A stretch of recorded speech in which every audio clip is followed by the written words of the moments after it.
আমাদেরকে আবার হারিকেনের যুগে ফিরে আসতে হচ্ছে, আবার মাটির চুলায় রান্না করতে হচ্ছে। ভালো দিক বলতে আমি ভিন্ন। তারেক রহমানের সরকার ভয়াবহভাবে ব্যর্থতার পরিচয় দিচ্ছেন। সরকারের এই অন্যায় অবিচারের বিরুদ্ধে কথা বলছি। আমাদের উপর আক্রমণ করা হচ্ছে। নির্বাচিত সরকার আসলে সকল সমস্যার সমাধান হবে, কিন্তু আমরা আজ কি দেখলাম? নির্বাচিত সরকার এসেছে 6 মাস হলো, কিন্তু বিদ্যুৎ ও গ্যাসের দাম বেড়েছে 4 বার। আমরা দেখলাম যে ঘরে ঘরে বিদ্যুৎ নাই, কারখানাগুলোতে গ্যাস নাই, কিন্তু বিদ্যুৎ ও গ্যাসের দাম আগের তুলনায় 3 থেকে 4 গুণ বৃদ্ধি পাচ্ছে। এই যে ভুতুরে বিল এসেছে, তার জন্য কিন্তু জনগণ আজকে রাস্তায় নেমে এসেছে।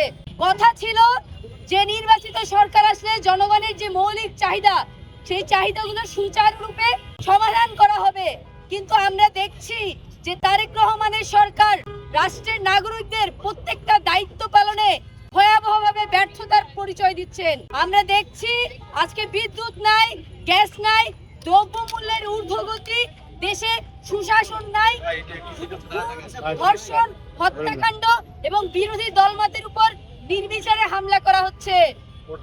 যখনই আমরা সরকারের এই অন্যায় অবিচারের বিরুদ্ধে কথা বলছি, আমাদের উপর আক্রমণ করা হচ্ছে, আমাদের ছেলেদের চোখ নষ্ট করে ফেলা হচ্ছে, হাত ভেঙে দেওয়া হচ্ছে।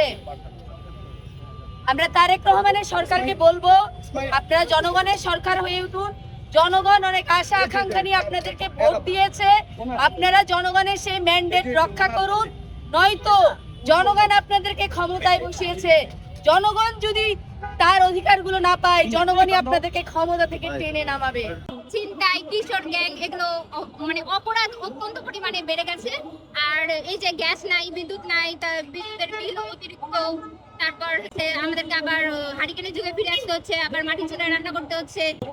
এগুলো সবই আমার মনে হয় তারেক সরকারের আমলের খুবই খারাপ দিক আমরা জনগণ লক্ষ্য করছি। আর ভালো দিক বলতে আমি ভিন্ন।